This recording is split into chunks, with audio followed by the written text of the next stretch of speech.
नमस्तुगन बांसवाड़ा से। आज उनका 8वां उपवास है और 8 दिन हो गए मौन भी आपके आशीर्वाद से। गुरु, संकल्प की शक्ति होती है, संकल्प लिया हुआ पूरा होता है क्या? हम सुबह उठकर संकल्प करते हैं कि मैं शांत स्वरूप आत्मा हूँ, आज का दिन मेरा बहुत अच्छा गया, मेरे सारे काम अच्छे से हो गए, मैं संपूर्ण रूप से स्वस्थ हूँ और शांत हूँ, पर मेरे साथ सब उल्टा होता है। गुरु, संकल्प के लिए और ध्यान के लिए सही मार्गदर्शन दे। देखो, बार बार अभ्यास करिए इस चीज़ का, बार बार ऐसी दृष्टि बनाइए, ऐसी प्रकृति बनाइए तो शांति आएगी। एकदम चूल्हे में से निकला हुआ अंगारा है तो 2-4 बूंद पानी से वो शांत होने वाला नहीं है। ऐसे ही अपना जो असंस्कारित जीव है, एक दिन भावना भाली, फिर दूसरे दिन थोड़ी भाली, तो इतनी जल्दी शांत होने वाला नहीं है। बार बार की भावना भाएंगे, बार बार शांति सुधा रस से सिंचन करेंगे, आत्म सम्मुख होंगे, भेद विज्ञान करेंगे तो जीवन में सहजता, शांति, निर्मलता और ध्यान के फूल खिलेंगे। ओम। और किसी का प्रश्न हो? सुधरते सुधरते लोगों को सालों निकल जाते हैं, तब जाकर के थोड़ा सा चेंजिंग आता है, परिवर्तन आता है। नमस्ते भगवान, नमस्ते भगवान। कोशिश करते रहिए। मेरा प्रश्न एक छोटे से बच्चे का है। उसने मुझसे प्रश्न किया कि भैया जी, आज की छोटी सी जो घटना हुई उस विषय में बोले, यहाँ पर किशनगढ़ आए और यहाँ सब लोगों ने गिफ्ट दिए, माला पहनाई, टीका लगाया, सनरूफ कार में भी घुमाया, और वहाँ गए अपन लोग घूमने गए तो उन लोगों ने पैसे क्यों लिए जहाँ घूमने गए, टिकट के पैसे? तो मैंने कहा कि भाई, फिर बोले कि वो भी तो अपनी समाज का ही है। तो मैंने कहा भाई अब ठीक है जो है सो। तो ऐसे फिर कैसे इनका समाधान किया जाए? नमस्ते भगवान। कहाँ पर? सोनी जी की नसिया, सोनी जी की नसिया में गए थे। सोनी जी की नसिया में गए थे? ऐसी जगह गए काहे को? अजमेर। देखिए, वो सोनी जी के ध्यान में नहीं होगा कि बच्चे आए हैं, नहीं तो शायद वो कुछ विवेक से काम करते। वो तो कर्मचारी वगैरह रहते हैं तो अपने हिसाब से करते रहते हैं, इसलिए वैसा हो गया होगा। बाकी वो मंदिर भी अच्छा है, अंदर की रचना भी देख के आए हैं, वो भी अच्छी है। और बाकी तो क्या कहा जाए। अब एक ज़माना था कि राजे महाराजे महलों में रहा करते थे। अब राजे महाराजे महलों की जगह रहते तो फ्लैट में हैं और महलों को होटल बना करके अपना जीवन यापन करते हैं। समय है। ओम।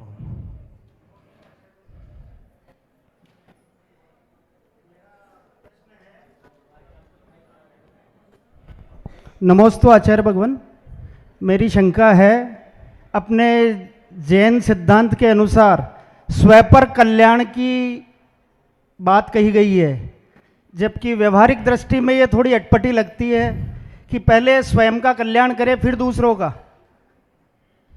इसका समाधान करें।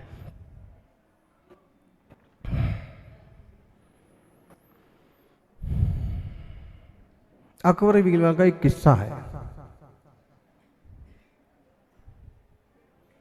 ये एक बहुत ज़्यादा चापलूसी करने वाला नवाब था, और जहाँ पना आप ही सब कुछ हैं, आपके लिए तो जान कुर्बान है, ये है वो है। बीरबल आपसे क्या प्यार करता होगा जो हम आपसे प्यार करते हैं। तो अकबर ने सोचा कि इनकी परीक्षा की जाए कि सच में कोई प्यार व्यार करते हैं कि सिर्फ बातें बनाते हैं। तो एक दिन अकबर ने बुलाया, नवाब साहब, आपकी भी इतनी बड़ी दाढ़ी है, हमारी भी इतनी बड़ी दाढ़ी है, मान लीजिए दोनों की दाढ़ी में आग लग जाए तो आप क्या करेंगे? उन्होंने कहा, जहां पनाह हम आपकी दाढ़ी की आग बुझाएंगे। अकबर ने कहा कि तुम्हारा क्या होगा? हमारा जो होगा सो होगा। बीरबल को पूछा, किसी एक को और पूछा, आप क्या करेंगे? उसने कहा, जहां पनाह हम अपनी दाढ़ी की आग बुझाएंगे, हमारा भी परिवार है, बाल बच्चे हैं। और जब यही बात बीरबल को पूछी, उनकी भी बात दाढ़ी बड़ी बड़ी थी, कि हमारी भी दाढ़ी है, तुम्हारी भी आग लग गई तो आप क्या करोगे?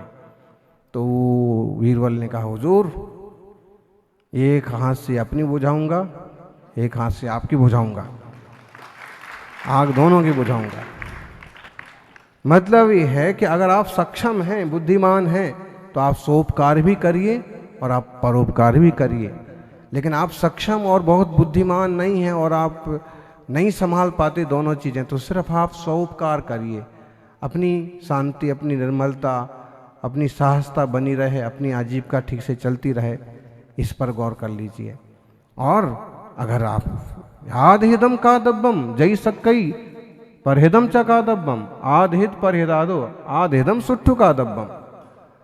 बहुत पुराना यह भगवती आराधना का एक सूक्त है कि अपना हित करो, और यदि सक्षम हो तो अपना और दोनों का, पर का, सबका हित करो। लेकिन जब केवल कल्याण की बात हो तो अपने ऊपर फोकस करो कि हमारी सबसे पहले शुद्धि हो, निर्मलता हो।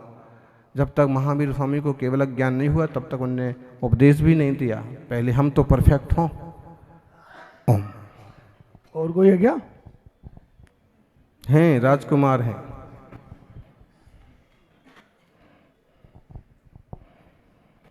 कौन है इधर से भाई?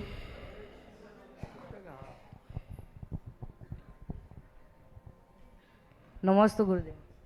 गुरुदेव, मेरा प्रश्न ये है कि हमारे शांतिनाथ जी में आपका मंगल प्रवेश कब होगा? नमस्ते गुरुदेव।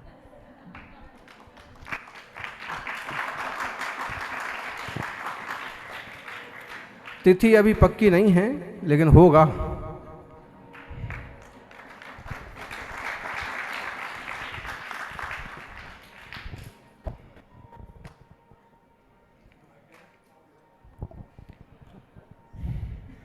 नमस्ते आचार्य भगवान। मेरा प्रश्न है कि आंतरिक त्याग और बाहरी त्याग में क्या अंतर है? बाहरी त्याग में रुपया, पैसा, धन, दुनियादारी की चीज़ों का त्याग करना, और आंतरिक त्याग में क्रोध, मान, माया, लोभ, कसाय, विषय, वासना, मिथ्यात्व, हास्यरति आदि वगैरह विकारी भावों का त्याग करना। तो भीतर से अपने को साफ करना अंतरंग त्याग है। बाहर की चीज़ें खत्म करना, दे देना, बांट देना, छोड़ देना, वो बाहरी त्याग। ओम। नमस्ते भगवान। जल्दी पूछ लो। हाँ, एक बच्चे को पूछने दो।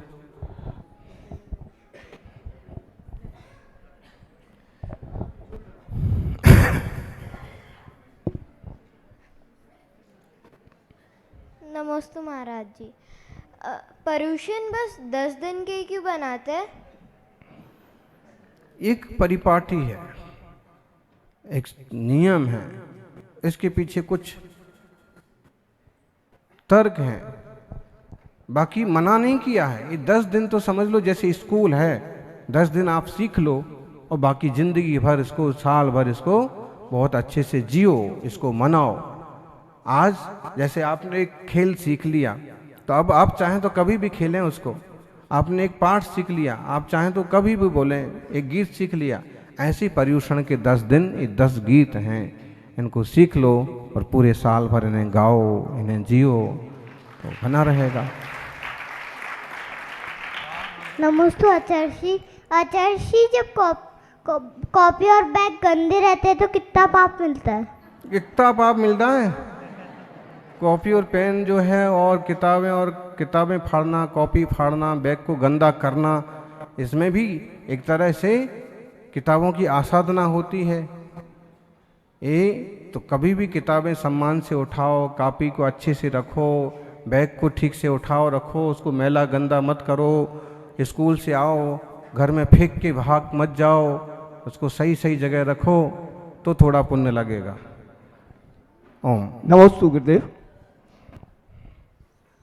गुरुदेव, आत्मा के बारे में मुझे पूछना था। आत्मा को कहते हैं मैं शुद्ध चैतन्य स्वरूप आत्मा हूं।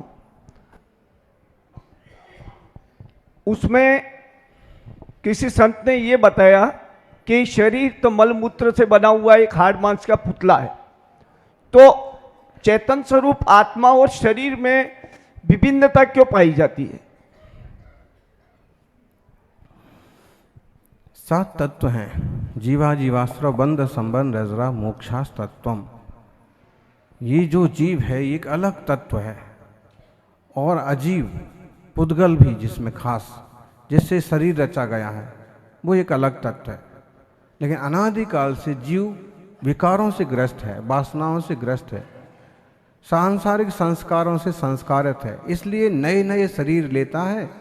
आत्मा नए नए विचार करता है, नए नए संस्कार बांधता है, नए नए कर्म बांधता है, नया नया शरीर मिलता रहता है। अब जब कोई ज्ञानी समझता है या समझाता है तो कहता है कि भाई ये देह अलग चीज है और चेतना अलग चीज है। अब शुद्ध चैतन्य तत्व की दृष्टि करो। आज तक पर्यायार्थिक या पर्याय की दृष्टि करके केवल शरीर का पालन किया। अब पर्याय की बजाय, देह की दृष्टि करने की बजाय आत्मा की दृष्टि करो। और आत्मा का जो शुद्ध ज्ञान दर्शन चेतन तत्व है, जो कि फिलहाल पर्याय में प्रकट नहीं है, लेकिन द्रव्यार्थिक नय से देखो कि इस खदान में पड़ी हुए पत्थर में सोने के अंश हैं, तो इसे तपाओगे, गलाओगे तो इसमें से सोना निकल आएगा।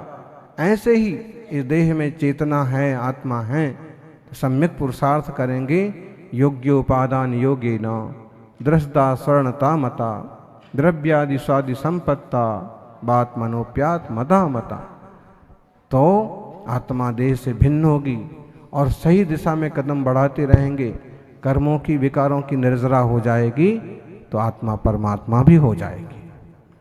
दोनों में भिन्नता है, फिर भी एक हो रखे हैं, और इन्हें परिपूर्ण रूप से भिन्न करने का मार्ग जिनवाणी बताते हैं। हम आचार्य, मेरा प्रश्न यह है कि ज्ञानचंद लोग को देख के ज्ञान क्यों आ जाता है?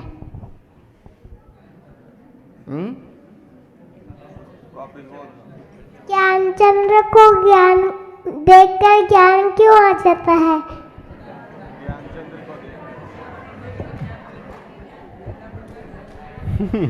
नमस्कार आचार्य, इसका कहना है हाँ। कि ज्ञानचंद को देख के ज्ञान क्यों आ जाता है? ज्ञानचंद मतलब डंडा। हाँ, ज्ञानचंद को देख करके सबको ज्ञान आ जाता है, क्योंकि उसको पता है अगर सही सही पेश ना आए तो ज्ञानचंद अभी पीठ पर पड़ेगा, हाथ पर पड़ेगा। और वैसे हमारे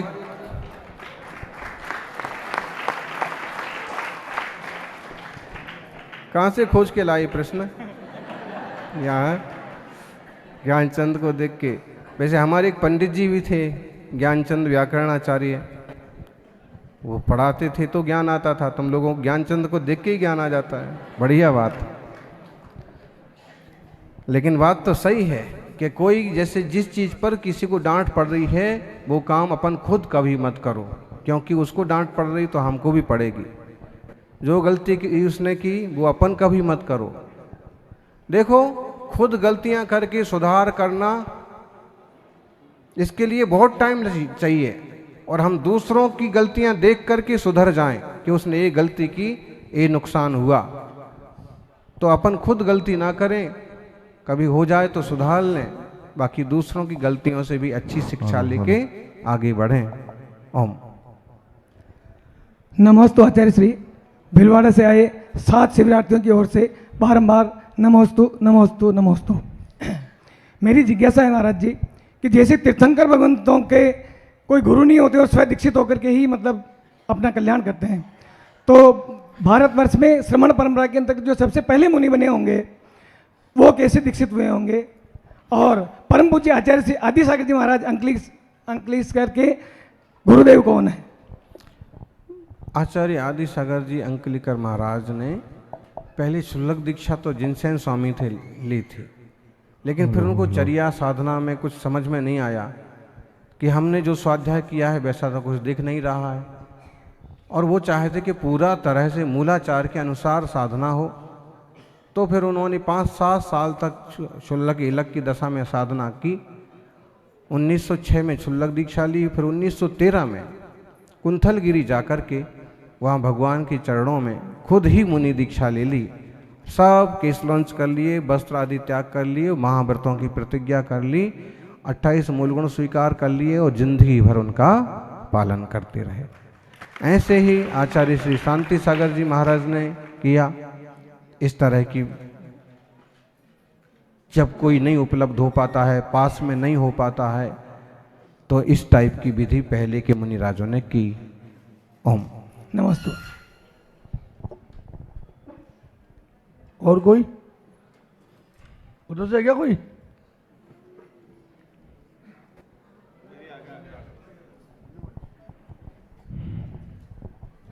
आचार्य श्री के श्री चरणों में नमन। नमोस्तु महाराज जी। आचार्य श्री, पंच परमेष्ठी की आरती होती है, उसमें छठी 11 प्रतिमाधारी, उसके अंदर है ना, हम किसको पूछते हैं? प्रतिमाधारी जो ये लग जी शुल्लक जी हैं, आपसे बड़े त्यागी व्रती हैं, तो जुड़ा हुआ है पाठ उसमें, तो उन सबों का भी एक तरह से उसमें सम्मान हो जाता है।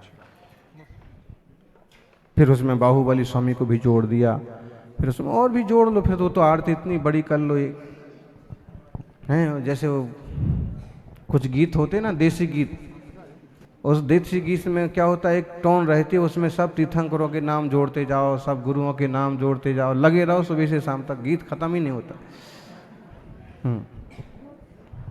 नमोस्तु आचार्य श्री। आचार्य श्री, बसंत पंचमी को 11 साधु का आर हुआ था तपस्वी सम्राट के साथ। उस टाइम आर हो गया था। आर होने के बाद में मैं नेपकिन लेके आया था, नेपकिन से परिमार्जन वगैरह कर रहा था, तो उसमें कुछ प्लास्टिक का लगा हुआ था, तो मेरे से खिंच नहीं रहा था वो। आचार्य श्री ने एक साइड में पीछे रखी, तो उससे ये देखो एक सेकंड में हो गया।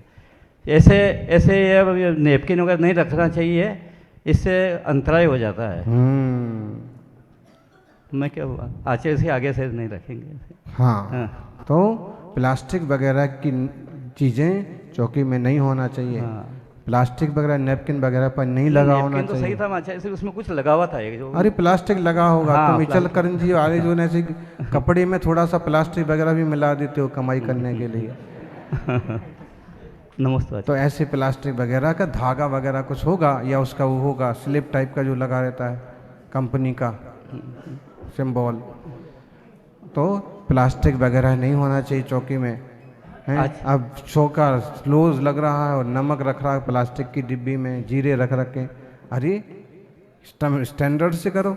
आचार्य श्री ने एक सेकंड में। अरे आचार्य श्री की बात क्या है, एक सेकंड में आदमी के कपड़े खींच देते, तुम नेम की बात।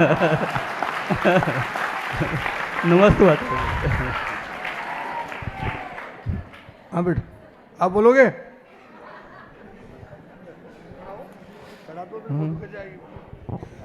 नमोस्तु आचार्य जी। आचार्य जी, सार्थक का मतलब क्या होता है? सार्थक का मतलब होता है सफल होना। सार्थक का मतलब हो रहा है हमने जो कुछ मेहनत की वो फलीभूत हो गई। हमने मेहनत की कि यहाँ पर हम दर्शन करने आए, दर्शन हो गए और आशीर्वाद मिल गया, तो अब आप क्या कहेंगे? हमारा यहाँ आना सार्थक हो गया।